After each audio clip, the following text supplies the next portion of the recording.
దక్షిణిండియా సంఘం పరిశుద్ధ ఆంధ్రేయ మహాదేవాలయం తరపున మీకు అందిస్తున్నటువంటి ఆరాధనలు వాక్య విశ్లేషణను బట్టి సంతోషిస్తూ దేవుని స్తుతిస్తూ దేవుని మహిమార్థమై ఈ ఆరాధనలు మీకు ఆధ్యాత్మిక పటిష్టతకు దోహదం చేస్తుందని నేను విశ్వసిస్తున్నాను.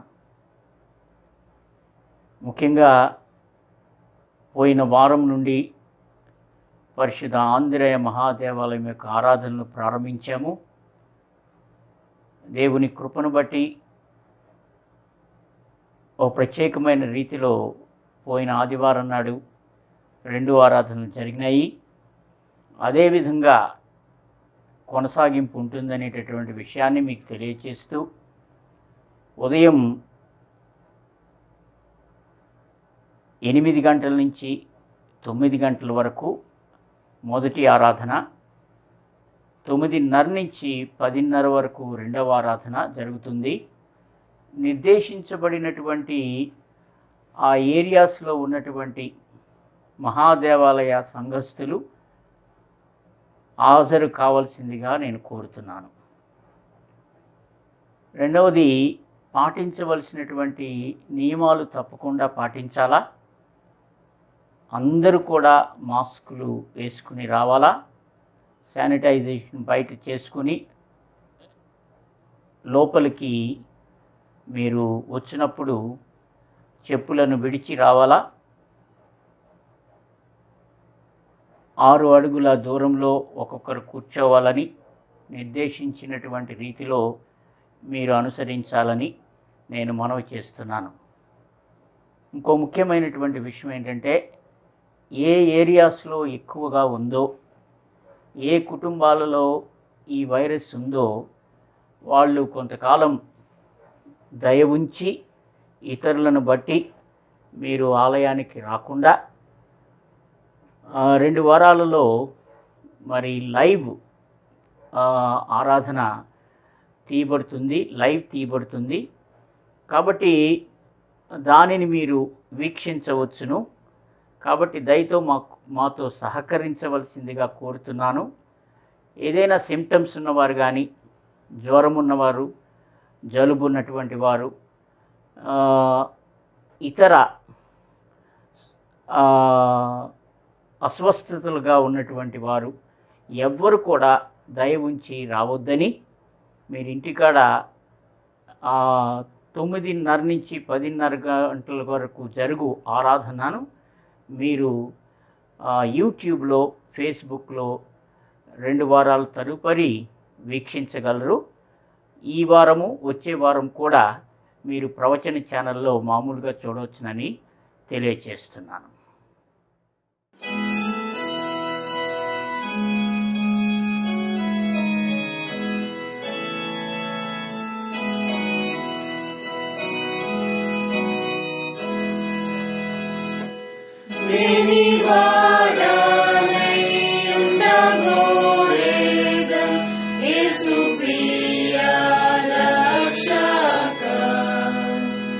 నీవు చూపు ప్రేమను గాంచి నన్ను చేర్చు నీ దారి, నన్ను చేర్చు చేర్చు చేర్చు రక్షక, నీవు పడ్డ సిల్వాకు నన్ను చేర్చు చేర్చు చేర్చు రక్షక, గాయపడ్డ ప్రక్కకు నన్ను ప్రతిష్టపరచు నీలాగా, నీదు కృపా వల్లనే మనునాత్మ నిన్ను నిరీక్షించు, నీ చిత్తంబు నాదగు, నన్ను చేర్చు చేర్చు చేర్చు రక్షక, నీవు పడ్డ సిల్వాకు నన్ను చేర్చు చేర్చు చేర్చు రక్షక.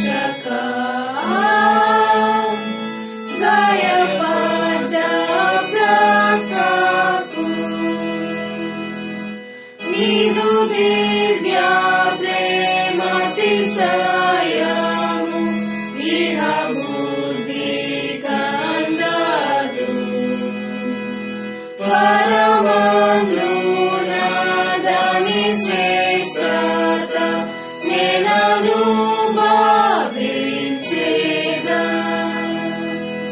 నన్ను చేర్చు చేర్చు చేర్చు రక్షక నీవు పడ్డ సిల్వాకు నన్ను చేర్చు చేర్చు చేర్చు రక్షక గాయపడ్డ ప్రక్కకు.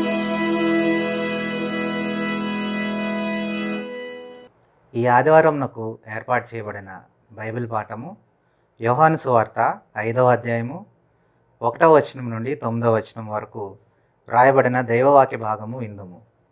అటు తరువాత యూదుల పండుగ ఒకటి వచ్చెను గనుక యేసు యెరూషలేమునకు వెళ్ళెను. యెరూషలేములో గొర్రెల ద్వారము దగ్గర హెబ్రీ భాషలో బెతెస్దా అనబడని ఒక కోనేరు కలదు. దానికి 5 మండపములు కలవు. ఆయా సమయములకు దేవదూత కోనేటిలో దిగి నీళ్లు కదిలించుట కలదు. నీరు కదిలింపబడిన పిమ్మట మొదట ఎవడ దిగునో వాడు ఎట్టి వ్యాధి గలవాడైనను బాగుపడును గనుక ఆ మంటపములలో రోగులు, గ్రుడ్డివారు, కుంటివారు, ఊచకాలు చేతులు గలవారు గుంపులుగా పడియుండిరి. అక్కడ 38 ఏండ్ల నుండి వ్యాధిగల ఒక మనుష్యుడు ఉండెను.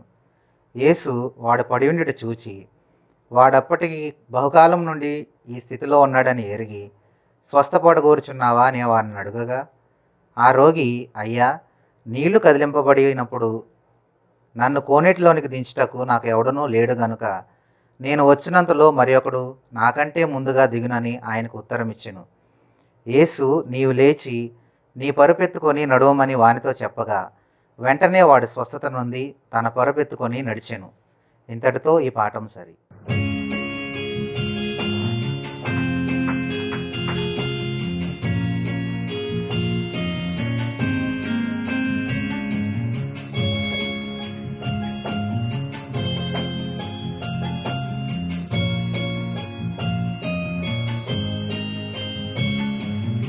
కీర్తింతును నీ నామము మనసార యేసయ్యా.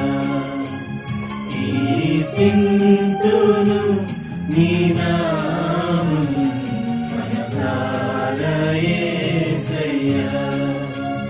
మదిలో ధ్యానించి మదిలో ధ్యానించి తరింతునేదయా నా యేసయ్యా. కీర్తింతును నీ నామము మనసార యేసయ్యా.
క్షణకాలమైన గడచున నిస్ఫురణ లేనిచో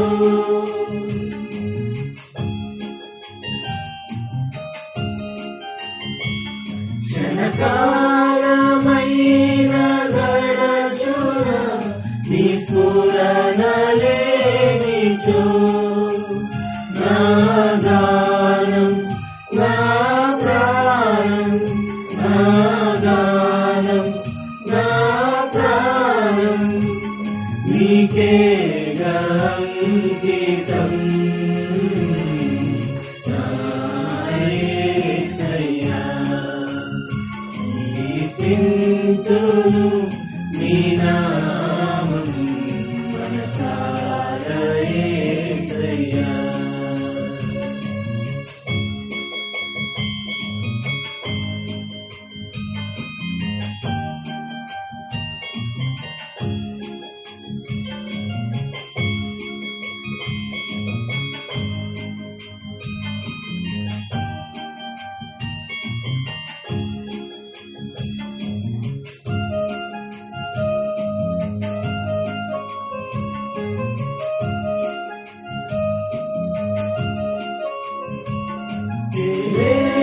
విశేషమైన కరుణకు ఈ దోషి పాత్రమా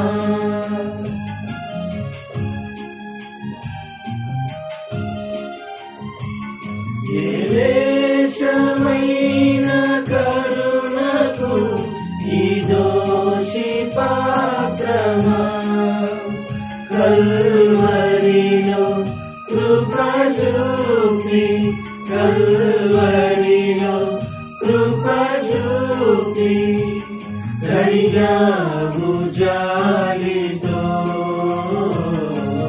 నా యేసయ్యా కీర్తింతును నీ నామం మనసారా యేసయ్యా కీర్తింతును నీ నామం మనసారా యేసయ్యా మదిలో ధ్యానించి మదిలో ధ్యానించి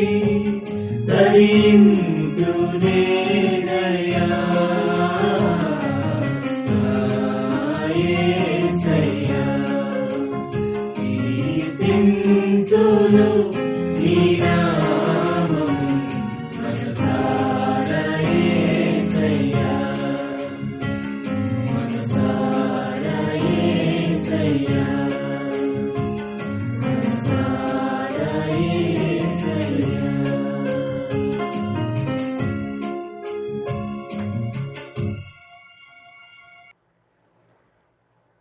ప్రార్థన చేసుకుందాం. మమ్మలను మిక్కిలిగా ప్రేమిస్తున్నటువంటి మా పరమ తండ్రి, సృష్టిలో నీవు అందరినీ సృష్టించావు. ఆరోగ్యవంతులు ఉన్నారు, అనారోగ్యవంతులు ఉన్నారు, ఏ లోపము లేని వారు ఉన్నారు, లోపమున్నటువంటి వారు కూడా అభాగ్యులైనటువంటి వారి లోకములో ఈ సృష్టిలో ఉన్నారు.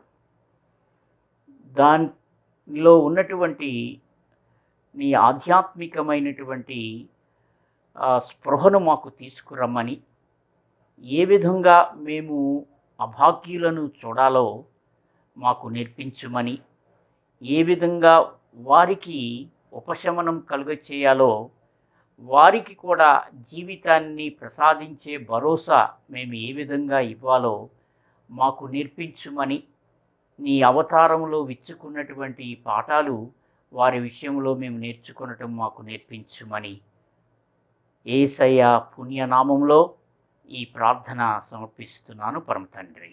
ఆమెన్. దేవుని బిడ్డలారా, దక్షిణేండియా సంఘ పంచాంగం ప్రకారము ఈ ఆదివారం నాడు డిజేబుల్డ్ పర్సన్స్ని, అంటే వికలాంగుల అను జ్ఞాపకం చేసుకునేటటువంటి ఆదివారంగా మనము నిర్దేశించుకున్నాము. వారి పట్ల మన ఆధ్యాత్మికమైనటువంటి స్పృహ ఏ విధంగా ఉండాలి, వాక్యబద్ధమైనటువంటి ఆ వైఖరి ఏ విధంగా మనము నిర్వచించాలి, ఏ విధమైనటువంటి దైవ స్వభావంతో వారిని తాకాలా, వారికి చేయూతన అందించాలా అనేటటువంటి విషయాలు మనము నిర్దిష్టమైనటువంటి రీతిలో కొద్ది నిమిషాలు విశ్లేషించాలని నేను ఆశపడుతున్నాను. చాలామంది ఈ సృష్టిలో దేవుడు చేసినటువంటి మానవులను మనము చూచినప్పుడు అందరూ కూడా అన్ని విధాల ఆరోగ్యవంతులని చెప్పలేము. చాలామంది దేవుని కృప వలన ఏ లోపము లేని వారుగా, ఈ సృష్టికే అందాన్ని చేకూర్చేవారుగా ఉండవచ్చు. కానీ ఈ సృష్టిలో చాలామంది కొన్ని కోట్ల మంది మానసికమైనటువంటి రోగులు ఉన్నారు. మెంటల్లీ రిటార్టెడ్ అంటాం. మానసికమైనటువంటి దౌర్బల్యత ఉన్నటువంటి వారు ఉన్నారు. అలాగే శారీరకమైనటువంటి దౌర్బల్యత ఉన్నటువంటి వారు ఉన్నారు. అంటే చెవిటివారు అవ్వచ్చు, గుడ్డివారు అవ్వచ్చు, మూగవారు అవ్వచ్చు, అవిటివారు అవ్వచ్చు, కుంటివారు అవ్వచ్చు. అనేక రీతులలో ఈ వికలాంగులను మనం చూస్తాం. కుష్టివారిని చూస్తాం. అనేక వ్యాధులతో వారు నిరాకృతులుగా, అంటే సరి అయినటువంటి ఆకృతి లేనటువంటి వారుగా మనం వారిని చూస్తూ ఉంటాం. వారిని జ్ఞాపకం చేసుకునేటటువంటి ఆదివారంగా దక్షిణ ఇండియా సంఘం ఒక ప్రత్యేకమైనటువంటి రీతిలో వాక్యబద్ధంగా ఆలోచన చేయాలా, యేసయ్య యొక్క అవతారములో నిర్వచించబడినటువంటి వారి పట్ల ఎలాంటి సంస్కృతి సంస్కారం మనకు ఉండాలో మనం నేర్చుకోవటానికి, అలవర్చుకోవటానికి, ఆచరణలో పెట్టడానికి, ఎవరైతే జీవితంలో నిర్భాగ్యులుగా ఉన్నారో, జీవితానికి నిర్వచనం కానీ, జీవితం యొక్క ఆ గౌరవప్రదమైనటువంటి స్థితిని కానీ, దాని అర్థాన్ని కానీ, దాని పరమార్థాన్ని కానీ చూడలేనటువంటి రీతుల్లో పతనావస్థలో ఉన్నటువంటి వారి పట్ల మనము ఏ విధంగా ఉండాలి అనేటటువంటిది మనము ఆలోచన చేయాల. The unfortunate beings in the whole creation, ఈ సృష్టిలో ఈ వైపరీత్యాన్ని మనం ఏ విధంగా అర్థం చేసుకోగలం? శిష్యులు ఒక రోజున ఒక పుట్టి గుడ్డివాడిని చూచి యేసయ్యను ఒక ప్రశ్న వేశారు. వీడు పుట్టుగుడ్డివాడుగా ఉండటానికి కారణము వీడా, వీరి తల్లిదండ్రుల, ఎవరి వలన ఈ విధంగా వీడు పుట్టుకతోనే గుడ్డివాడుగా ఉండటానికి కారణం ఏంటి అనేటటువంటి ప్రశ్న యేసయ్యను వేసినారు. అప్పుడు యేసయ్య చెప్పాడు, వీడు కానీ, వీడి యొక్క తల్లిదండ్రులు కానీ, ఇంక ఎవరు కూడా కారణం కాదు. ఇతనిలో దేవుని మహిమ ప్రచురపరచు నిమిత్తం ఆయన యొక్క శక్తి ఇతనిని ఒక ఉన్నతమైనటువంటి అనుభవంలోనికి నడిపించుట కొరకు, దేవుని మహిమ ప్రత్యక్షం అవటానికి కొరకు ఇతడు అలాగ పుట్టాడు అని యేసయ్య జవాబిచ్చాడు. అంటే ప్రతి వారిలో కూడా దేవుని మహిమ చూడటానికి అలాగ పుట్టారా అని మనము ఆ, విశ్వజనీయమైనటువంటి విషయంగా యేసయ్య యొక్క జవాబును మనం చూడకూడదు. You cannot universalize the statement of Jesus Christ in this context. కానీ యేసయ్య ఎందుకు చెప్పాడంటే ఆ పుట్టు గుడ్డివాని విషయంలో, ఆ వ్యక్తి విషయంలో దేవుడు మహిమపరచబడటానికి అలాగ పుట్టాడని చెప్పాడు. కానీ గుడ్డివారందరూ వారు బాగైపోతారని కానీ, లేకపోతే కుంటివారందరూ బాగైపోవటానికి అలా పుట్టారు కానీ, లేకపోతే చెవిటివారు వారందరూ మాట్లాడటానికి దేవుడు మహిమ చూడటానికి అలా పుట్టాడని కానీ అర్థం కాదు. రెండవ విషయం ఏంటంటే, చాలామందికి ఎవరైనా నిర్భాగ్యులుగా పుట్టితే వారిని ఏమంటామంటే, మనం ఏదో పాప ఫలితంగా ఈ విధంగా పుట్టాడు అనేటటువంటి ఒక ముద్ర వేసేస్తాం. అంటే వాళ్ళ పితరులు చేసిన పాపం అనండి, తల్లిదండ్రులు చేసిన పాపం అనండి, వాడి యొక్క చేసినటువంటి పాపం వల్ల అలా తయారైపోవటం కానీ, కోల్పోవటం కానీ, అనేక సందర్భాలలో వైపరీత్య పరిస్థితులలో మరి వికలాంగులైపోవటం కానీ, ఇలాంటి దృశ్యాలలో మనము చాలామంది ఏమంటామంటే పాపము దీనికి కారణము అనేటటువంటి నిర్ధారణకు వచ్చేస్తాం. అది బైబిల్ ఒప్పుకోదు.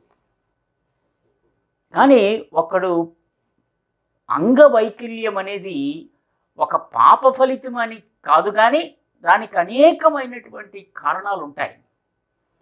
అంటే బయలాజికల్ రీజన్స్, అనేకమైనటువంటి తల్లిదండ్రుల యొక్క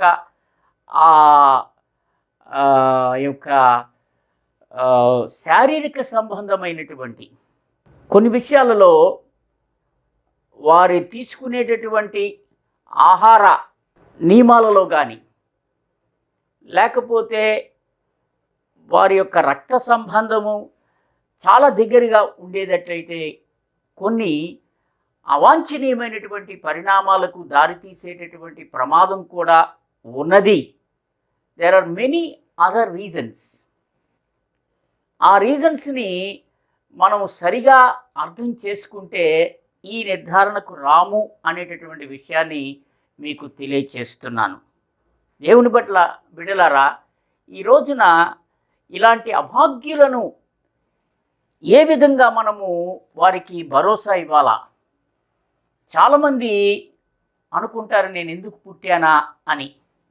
నేను పుట్టకుంటే మంచిది అనేటటువంటి ఒక దయనీయమైనటువంటి పరిస్థితికి వారు వెళ్ళిపోతూ ఉంటారు.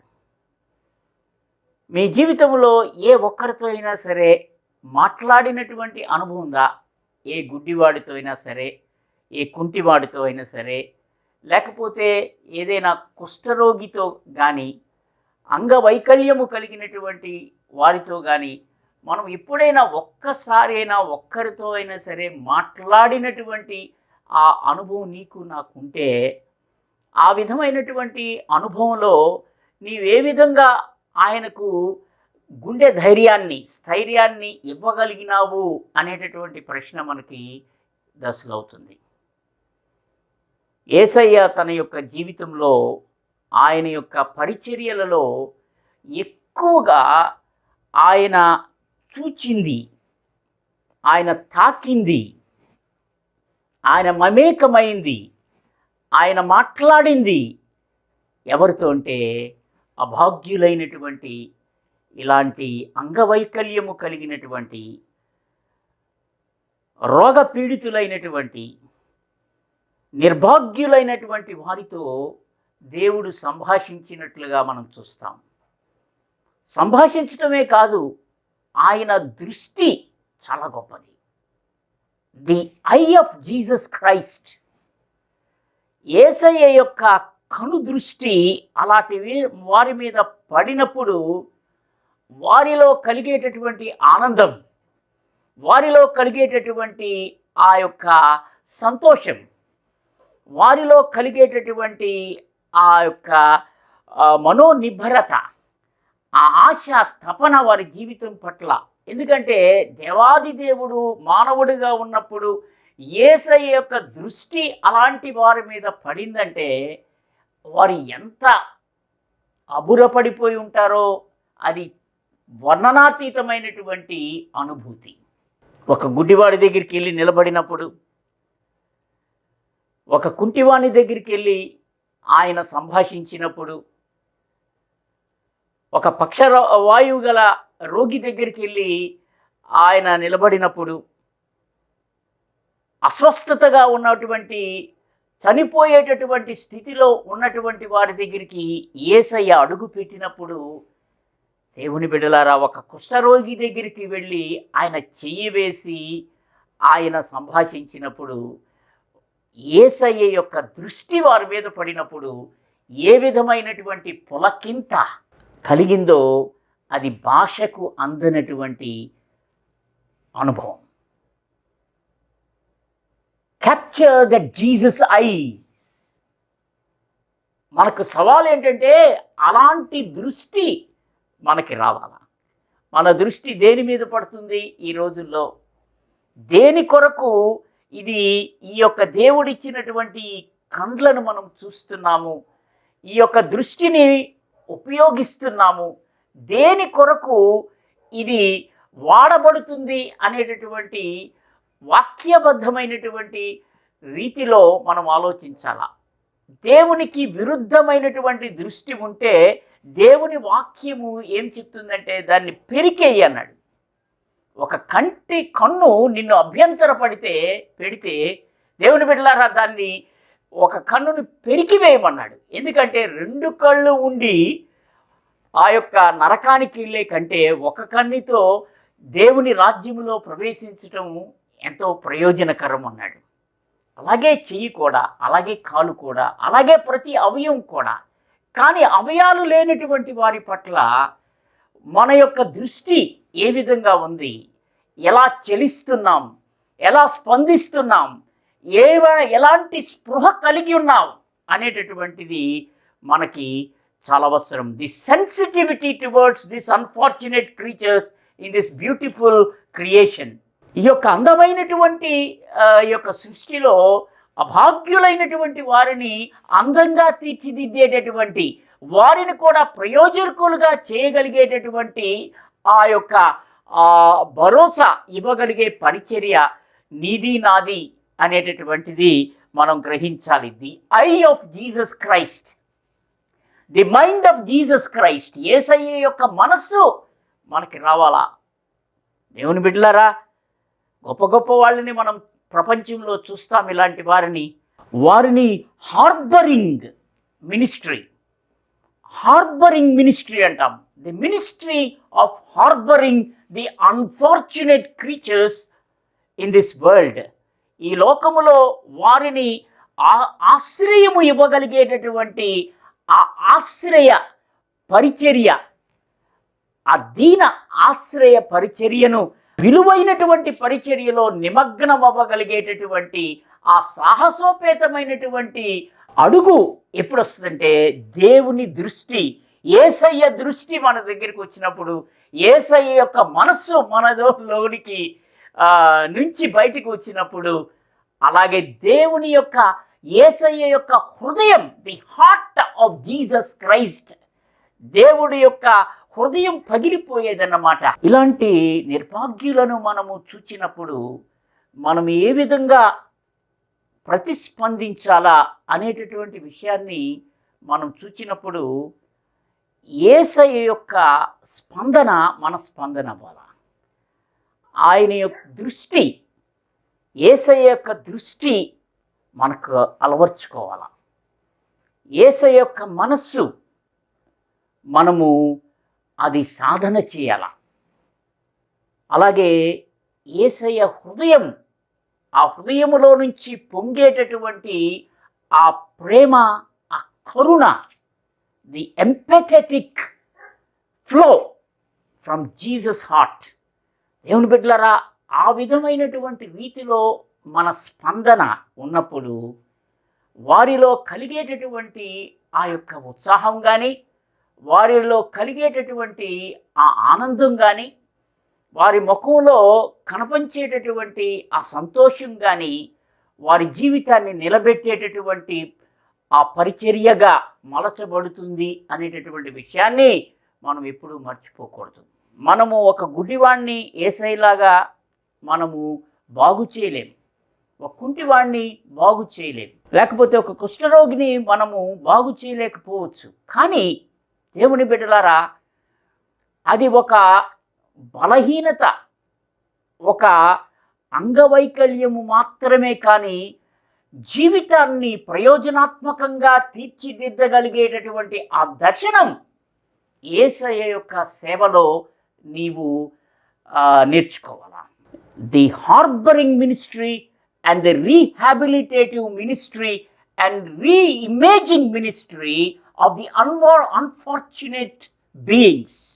దేవుని బిడ్డలారా, ఇది చాలా ఉత్కృష్టమైన ఉత్తమమైనటువంటి పరిచర్య అనేటటువంటి విషయాన్ని మనం గ్రహించాలా. ఆశ్రయపురంగా ఇది అంటే ప్రతి జీవితం, ప్రతి విశ్వాసి, ప్రతి కుటుంబం, ప్రతి సంఘం ఇలాంటి వారికి ఆశ్రయపురం అవ్వాలనేటటువంటి విషయాన్ని మనము జ్ఞాపకం చేసుకోవాలా. దేవుని బిడ్డలారా, నిర్గమకాండము 4వ అధ్యాయము 10వ వచనంలో మనం చూస్తే, 4వ అధ్యాయము 10వ వచనంలో, మోషే, ప్రభువా, ఇంతకు మునుపైనను నీవు నీ దాసునితో మాటలాడినప్పటి నుండి అయినను నేను మాట నేర్పరని కాను, నేను నోటి మాంద్యము నాలుక మాంద్యము గలవాడనని యెహోవాతో చెప్పగా, యెహోవా, మానవునకు నోరు ఇచ్చినవాడు ఎవడు? మూగవానినే గాని, చెవిటివానినే గాని, దృష్టి గలవానినే గాని, గుడ్డివానినే గాని పుట్టించిన వాడెవడు? యెహోవానైనా నేను కదా అన్నాడు. అంటే ఇక్కడ ఒక గంభీరమైనటువంటి ప్రణాళికతో దేవుడు సర్వ సృష్టికర్త, సర్వశక్తిమంతుడు మోషేను ఏర్పాటు చేసుకున్నాడు. తన ప్రజలను ఈ చెరలో నుండి రప్పించడానికి ఆ సంకల్పముతో మోషేతో మాట్లాడుతున్నప్పుడు ఆయన దర్శనాన్ని, ఆయన ఏర్పాటును, ఆయన ప్రజల పట్ల ఆయన ఉన్నటువంటి ప్రణాళికను, మోషేకు అప్పగించేటటువంటి ఆ బాధ్యతను ఆయన మోషే ముందు పెట్టినప్పుడు మోషే స్పందన ఏంటంటే, నేను నోటి మాంద్యము గలవాడను, నేను మాట నేర్పరని కాదు అంటున్నాడు మాట. నోటి మాంద్యం. మోషే అంతటి నాయకుడు లేడు ఈ ప్రపంచంలో నేటికి కూడా. కానీ ఆయనకు ఒక బలహీనత ఉంది. అదేంటంటే నత్తివాడు, అనర్గళంగా మాటలాడని లేనటువంటి వాడు, మాట నేర్పరి కాదు, సరళమైనటువంటి ఆ భావ జాలం లేనటువంటి వాడు. కాబట్టి ఇంత గంభీరమైనటువంటి బాధ్యతను తీసుకోవటానికి వెనుకంజ వేసినటువంటి మోషేకి దేవుడు అంటున్నాడు, నేనున్నాను, నీకు తోడై ఉంటాను, నేను నిన్ను నడిపిస్తాను, నీకు శక్తినిస్తాను. నీకున్నది ఒక బలహీనతే కానీ ఆ బలహీనతే నీకు బలముగా మార్చగలిగినటువంటి దేవుడను అని పరోక్షంగా ఆయనకు సందేశం ఇచ్చినటువంటి దేవాది దేవుడు. దేవుని బిడ్డలారా, ఈ లోకంలో మనము చూస్తే గుడ్డివారు, కళ్ళున్నటువంటి వారు కూడా చేయలేనటువంటి ఒక గొప్ప గొప్ప కార్యాలు సంఘంలో, సమాజంలో వారి యొక్క నైపుణ్యతతో ఒక్క బలహీనత అనేకమైనటువంటి బలము కలిగినటువంటి తలాంతులను బయటికి తీసుకొస్తానికి అది దోహదం చేస్తుంది అనేటటువంటి విషయాన్ని మనము గ్రహించాలా. ఒక బలహీనతే కానీ అనేకమైనటువంటి బలమైనటువంటి తలాంతులు, ఈవులు వారికి ఉన్నాయి అనేటటువంటి సత్యాన్ని మనం ఎప్పుడు మర్చిపోకూడదు. దేవుని బిడ్డలారా, చేయలేనటువంటి వారు కాళ్ళతో చాలామంది ఎంత గంభీరమైనటువంటి జాతీయ అంతర్జాతీయమైనటువంటి రీతుల్లో వారు బహుమానాలు పొందేటటువంటి సంఘటనలు, వాళ్ళ కాలితో గీచినటువంటి ఆ యొక్క దృశ్యాలు, రాసినటువంటి వారి యొక్క వ్యాసాలు, ఇవన్నీ జాతీయ అంతర్జాతీయ బహుమానాలు పొందినటువంటి అనేక మంది ఉన్నారు. అనేకమైనటువంటి శాస్త్రవేత్తలు, అనేకమైన విజ్ఞాన సంబంధమైనటువంటి వైజ్ఞానికమైనటువంటి రీతుల్లో రంగాల్లో ఎదిగినటువంటి వారు, చక్కని పాటలు పాడగలిగినటువంటి గుడ్డివారు.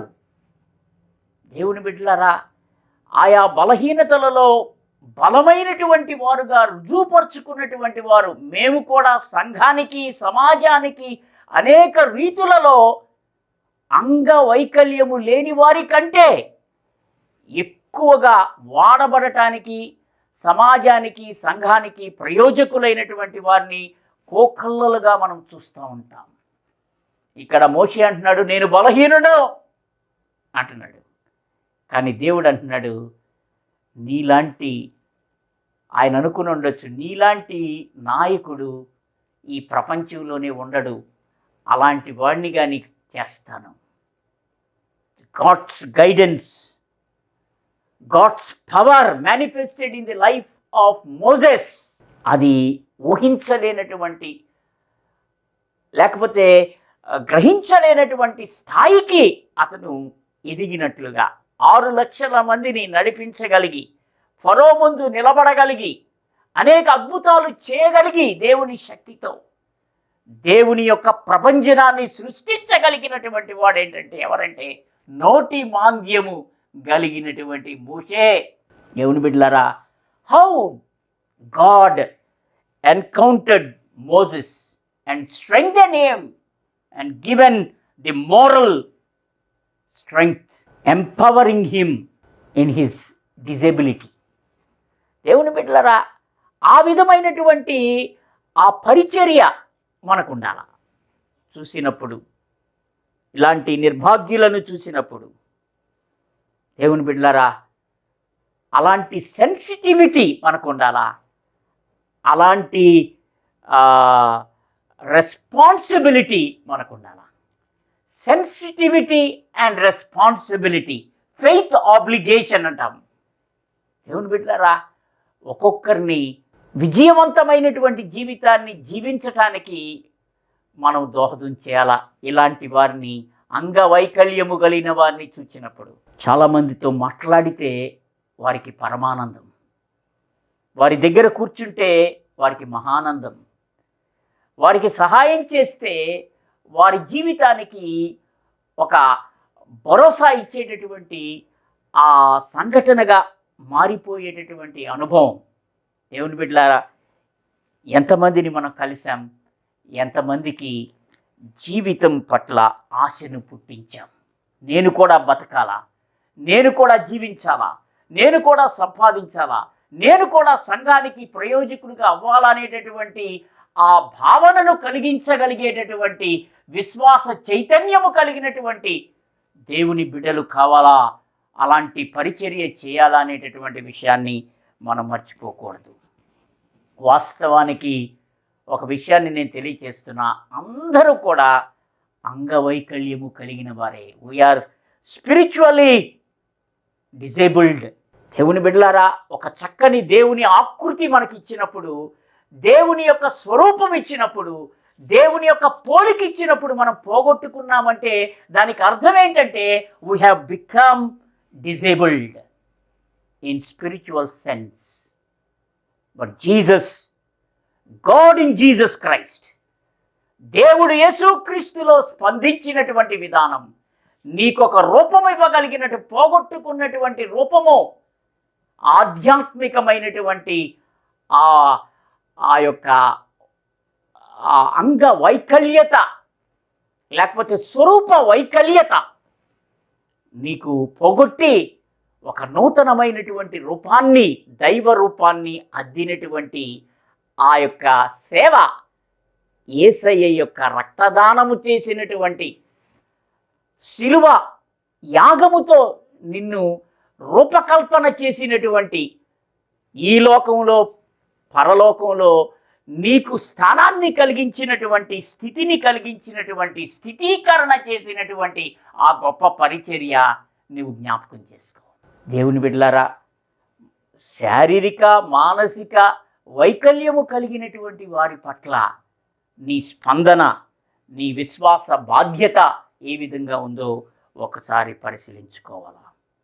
అలాగే రెండవది నేను చెప్పేది ఏంటంటే, ఒక ట్రాన్సెండెంటల్ పర్స్పెక్టివ్, పారలౌకికమైనటువంటి దృక్పథం నీకు రావాలా. రెండవది అదేంటంటే, ఆయన పౌలు విషయంలో మనం చూస్తే కొరింథీయులకు రాసిన 2వ పత్రిక 12వ అధ్యాయం 1-10, ముఖ్యంగా 7వ వచనం నుంచి చూస్తే, నాకు కలిగిన ప్రత్యక్షతలు బహు విశేషముగా ఉన్నందున నేను అత్యధికముగా హెచ్చిపోకుండా నిమిత్తము నాకు శరీరములో ఒక ముళ్ళు, నేను అత్యధికముగా హెచ్చిపోకుండా నిమిత్తము నన్ను నలుగగొట్టుటకు సాతాను యొక్క దూతగా ఉంచబడెను. అది నా యొద్ద నుండి తొలగిపోవలనని దాని విషయమై ముమ్మారు ప్రభువును వేడుకొంటిని. అందుకు నా కృప నీకు చాలును, బలహీనత యందు నా శక్తి పరిపూర్ణమగుచున్నదని ఆయనతో చెప్పాను. దేవుని బిడ్డలారా, మహాభక్తుడైనటువంటి పునీతుడైనటువంటి పౌలు జీవితంలో ఒక ముళ్ళు ఉంది. శారీరక సంబంధమైనటువంటి అనారోగ్యత ఉన్నది. ఆ అనారోగ్యత ఏదని బైబిల్ స్పష్టీకరించట్లేదు, కానీ ఆ ముళ్ళు అతనిని నలుగగొట్టినట్లుగా, విరుగగొట్టినట్లుగా, దేవుని మీద ఆధారపడినట్లుగా, దేవుని నుంచి దూరము కానట్లుగా, అంటే దూరము కాకుండా ఉండేటట్లుగా ఈ బలహీనత దోహదం చేసింది అనేటటువంటి, కారణమైంది అనేటటువంటి అర్థాన్ని ఇక్కడ మనం తెలుసుకుంటున్నాం. ముమ్మారు ప్రార్థన చేశాడు పౌలు, ఇది తీసివేయ్యా, నేను ఇంకా గొప్ప సేవ చేస్తాను. అంతకంటే గొప్ప సేవ చేసినటువంటి వాడు ఈ యొక్క బైబిల్లో మనకు కనపడడు. శిష్యులను మించినటువంటి పరిచర్య చేసి, సువార్త సేవ చేసి, దేవుని బిడ్డలారా, ఈ యొక్క ప్రపంచంలో ఎక్కువ పరిచర్య చేసినటువంటి సువార్థికుడైనటువంటి పౌలు విషయంలో మనము గర్వించవలసినటువంటి అవసరత ఉన్నది. ఆ పౌలు అంటున్నాడు, నా యొక్క శరీరంలో ఒక ముళ్ళు ఉన్నది. దేవుని బిడ్డలారా, దేవుడు ప్రతి జీవితంలో ముళ్ళులు ఉంటాయి, తొలగని ముళ్ళులు ఉంటాయి, తీసివేయబడినటువంటి ముళ్ళ కిరీటాల అనుభవాలు ఉంటాయి. దేవుని బిడ్డలారా, మోయవలసినటువంటి సిలువలు ఉంటాయి ఒక్కొక్కరి జీవితంలో. దేవుని బిడ్డలారా, ఆ యొక్క ఉండటంలో దేవుని ఉద్దేశాన్ని, సంకల్పాన్ని మనం అర్థం చేసుకోవాలా. There are many wounds in our life. మన జీవితంలో గాయాలు ఉంటాయి, చెరగనటువంటి గాయాలు, కష్టాలైనా, ఇబ్బందులైనా, ఇరుకులైనా, వేదనలైనా, శోధనలైనా. There are many thorns in our life and crosses in our life, wounds in our life. ఎందుకో తెలుసా? దేవుని మీద ఆధారపడటానికి. అలాంటి ట్రాన్సెండెంటల్ పర్స్పెక్టివ్ మనము కలిగించి, ఎవరైతే నిర్భాగ్యులుగా ఈ గాయపడిన వారు ఉంటారో, ఎవరైతే వైకల్యము కలిగినటువంటి వారు ఉంటారో, దాని యొక్క దైవ సంబంధమైనటువంటి ఆధ్యాత్మిక వికాసాన్ని కలిగించి, అది దేవునిలో నిలబడి, దేవుని కొరకు, సమాజము కొరకు, ప్రజల కొరకు వారు ఇవ్వగలిగినటువంటి అత్యుత్తమైనటువంటి సేవలు ఇవ్వగలుటకు చేయుటలో ఇలాంటి దృక్పథం అంటే ఏంటన్నమాట, ఈ ముళ్ళులు, ఈ యొక్క సిలువలు, ఈ యొక్క గాయాలు, ఈ అంగవైకల్య స్థితులు తోడ్పడతాయి అనేటటువంటి, దేవుని కొరకు ఈ లోకంలో నిలబడి, దేవుని మీద ఆధారపడి నిలబడి, వారి యొక్క అంగవైకల్యాన్ని అధిగమించి వారి జీవితాన్ని సార్థకతం చేసుకునేటటువంటి స్థాయికి మనము వారిని నడిపించగలిగితే అంతకంటే గొప్ప పరిచర్య ఇంకోటి ఉండదు. మదర్ తెరీసా యొక్క ఆమె యొక్క మినిస్ట్రీని మనం చూస్తే ఎన్ని లక్షల మందికి ఆమె జీవితాన్ని ప్రసాదించిందో, వారికి ఉన్నటువంటి బలహీనతలను అధిగమించి వారు దేవుని కొరకు నిలబడి సంఘానికి సమాజానికి ప్రయోజకులుగా వారు కూడా దేవుని సృష్టిలో ఆయన యొక్క ఇచ్చినటువంటి పాత్రను పోషించుకునేటటువంటి ఆ స్థాయికి ఎదిగింప చేసినటువంటి ఆ సేవలు, మదర్ తెరీసా సేవలు, స్టెయిన్స్ అనేటటువంటి మహాభక్తుని యొక్క ఆ జీవితం యొక్క స్ఫూర్తి మనకి రావాలా. The hands of God which touches and strengthens these unfortunate beings in this world. దేవుని బిడ్డలారా, అలా చేస్తే దేవుడు ఇలాంటి భావాలతో మిళితమైనటువంటి భావగర్భితమైనటువంటి సేవలు అందించాలా ఇలాంటి అభాగ్యులకు. ఈ బెతస్దా కోనేరు దగ్గర ఉన్నటువంటి ఆ యొక్క 38 ఏండ్ల నుండి వ్యాధి గల ఆ మనిషిని చాలామంది నిర్లక్ష్యం చేశారు ఇన్ని సంవత్సరాలు. కానీ నీ దేవాది దేవుడు యేసు రూపంలో అతన్ని నిర్లక్ష్యం చేయలా. యేసయ్య పుట్టక ముందు నుంచి ఉన్నటువంటి ఈ యొక్క నిర్భాగ్యుని దగ్గరకు యేసయ్యే వచ్చేసాడు అక్కడికి. దేవునికి స్తోత్రం. ఆ పరలోకము నుండి దిగి వచ్చినటువంటి లోక రక్షకుడే ఈ నిర్భాగ్యుని దగ్గరికి వచ్చాడనమాట. బెతస్దా ఆ కోనేరు దగ్గర ఆ ఉన్నటువంటి వాని దగ్గరికి ఆ పరలోకము యొక్క బెతస్దానే ఇక్కడికి వచ్చేసిందన్నమాట. ఆ పరలోక దేవుడే ఆ నిర్భాగ్యుని దగ్గరికి, అసలైనటువంటి బెతస్దా అంటే అది ఆ యొక్క స్వస్థత పరిచర్య చేసేటటువంటి ఆ స్థలము కాదు, అసలు ఆ స్వస్థతకు మూలమైనటువంటి, స్వస్థతకు ప్రాప్తి స్థానమైనటువంటి ఆ దేవాది దేవుడే ఈ నిర్భాగ్యుని దగ్గరకు వచ్చేసాడనమాట. The hospitality of Jesus Christ towards this handicapped person, the hospitality of heaven. ఏంటి హాస్పిటాలిటీ అంటే? అన్నం పెట్టడం, లేకపోతే చేర్చుకోవటం, ఆశ్రయం ఇవ్వటం మాత్రమే కాదు, కానీ ఇలాగ నిర్భాగ్యులైనటువంటి, విడువబడినటువంటి, ఒంటరి అయిపోయినటువంటి, సహాయము అందనటువంటి, నిర్లక్ష్యము చేయబడినటువంటి వారి పట్ల వారికి ఆతిథ్యం ఇవ్వటం అంటే ఇదే ఒక నూతన నిర్వచనం. The definition of hospitality in terms of giving healing. ఒక స్వస్థత ఇచ్చేటటువంటి ఆతిథ్యం.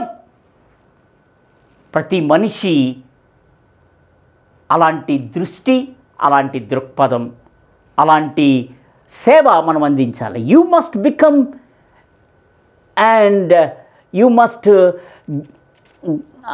Extend this hospitable mind or ministry.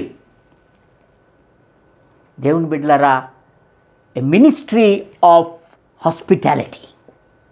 యేసయ్య ఆ ఆశ్రయపురం అనటం కదా, ఆ బిడ్డను చేరదీసుకుని ఆయన స్వస్థపరిచి ఆయన దీవించి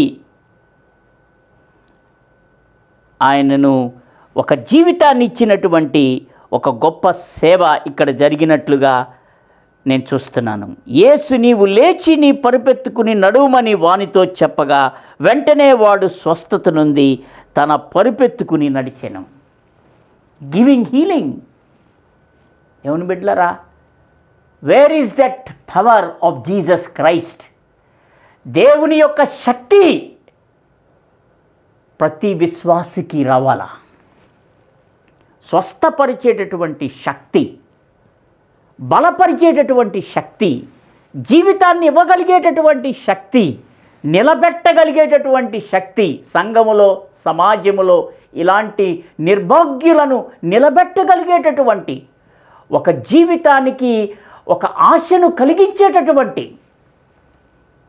అలాంటి మినిస్ట్రీ ఆఫ్ హాస్పిటాలిటీ యేసయ్య ఇచ్చినటువంటి ఈ గొప్ప సందేశాత్మకమైనటువంటి ప్రక్రియను ప్రతి విశ్వాసి, ప్రతి కుటుంబం, ప్రతి సంఘం ఇవ్వగలిగితే నీవే ఒక దేవుని చేతిలో పనిముట్టయితే ఇలాంటి వారు దేవుని యొక్క ప్రేమను పొందుతారు, దేవుని యొక్క ఆ కరుణను పొందుతారు. ఈ సంఘంలో సమాజంలో వీరు కూడా మనలాగా గౌరవప్రదంగా జీవించేటటువంటి స్థితికి వెళతారనేటటువంటి విషయాన్ని మనం మర్చిపోకూడదు. దేవుని బిడ్డలారా, ఈ రోజున ఆ హార్బరింగ్ మినిస్ట్రీ, చేరదీసేటటువంటి దేవుని యొక్క దృష్టి, దేవుని యొక్క మనస్సు, దేవుని యొక్క హృదయముతో తాకేటటువంటి ఆ యొక్క సంస్కృతి సంస్కారం మన యొక్క పరిచర్యలలో వస్తే ఎంత గొప్ప కార్యాలు జరుగుతాయో. నీకు దేవుడిచ్చినటువంటి ఆ యొక్క ఆ ముళ్ళు, దేవుడిచ్చినటువంటి ఆ శిలువ అనుభవాలు, దేవుడిచ్చేటటువంటి ఆ గాయాలు నీ జీవితాన్ని, దానిని ఒక చక్కని విధానములో దేవుని మీద ఆధారపడి దేవుని యొక్క శక్తితో నిలబడగలిగేటటువంటి ధైర్యాన్ని ఇస్తుంది అనేటటువంటి విషయాన్ని మనం బోధపరిచేటటువంటి ఆ పారమార్థికమైనటువంటి దృక్పథముతో సేవ చేయగలిగేటటువంటి వారంగా ఉండాలా. ఆ ట్రాన్సెండెంటల్ పర్స్పెక్టివ్ అంటాం. పౌలుకు నేర్పించాడు ఆ ట్రాన్సెండెంటల్ పర్స్పెక్టివ్. మన బలహీనతల్లో మనం ఏ విధంగా దాన్ని అర్థం చేసుకోవాలా, ఏ విధంగా దేవుని మీద ఆధారపడాలా అనేటటువంటి విషయాన్ని. తర్వాత మినిస్ట్రీ ఆఫ్ హాస్పిటాలిటీ, నిర్లక్ష్యము చేయబడి నిర్భాగ్యులుగా ఉన్నటువంటి వారి దగ్గరికి మనమే వెళ్ళి వారికి జీవితాన్ని ప్రసాదించగలిగేటటువంటి శక్తివంతమైనటువంటి పరిచర్య నీవు అందించగలిగితే ఈ లోకంలో కన్నీరు తుడిచేటటువంటి, ఈ లోకములో నిర్భాగ్యులైనటువంటి వారికి ఒక జీవితం పట్ల ఆశ కలిగించి వారు కూడా సంఘంలో మమేకమై వారు కూడా దేవుని శక్తితో నిలబడగలిగేటటువంటి ధైర్యాన్ని, స్థైర్యాన్ని ఇస్తావు. దేవుని బిడ్డలారా, ఇలాంటి గొప్ప భావాలతో నీవు నింపబడి ఇలాంటి వికలాంగుల యొక్క పరిచర్యలను నీవు నిర్లక్ష్యము చేయకుండా వారు దేవుని నీలో చూడగలిగేటటువంటి ఆ రూపం కనబడాలని కోరుకుంటూ ఇంతటితో నేను ముగిస్తున్నాను. ప్రభువా, మేము విన్నటువంటి వాక్యాన్ని అది ఆచరణలో పెట్టగలిగేటటువంటి పరిశుద్ధాత్మ నడిపింపు మాకందరికీ దయచేయండి.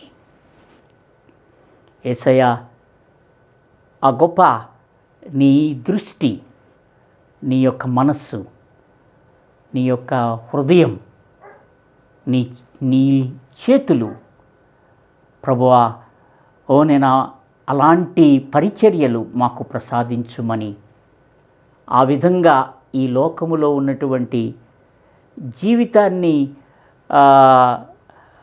కోల్పోయినటువంటి జీవితాన్ని భగ్నపరుచుకునేటటువంటివి, జీవితం మీద ఆశను కోల్పోయినటువంటి వారికి జీవితాన్ని ఇవ్వగలిగేటటువంటి ఆ గొప్ప దర్శనం మాకు దయచేయమని యేసయ్య పుణ్యనామంలో ఈ ప్రార్థన సమర్పిస్తున్నాను పరమ తండ్రి.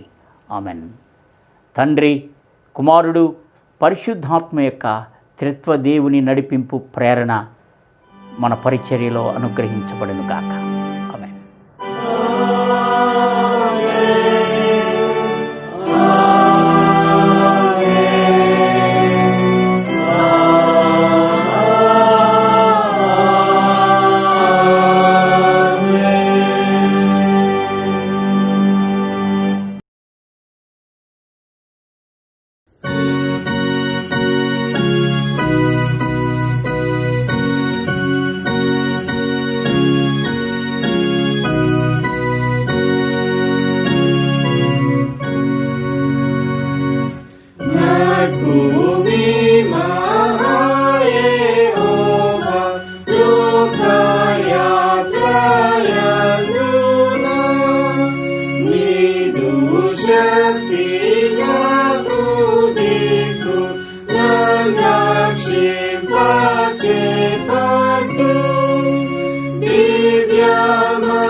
పాప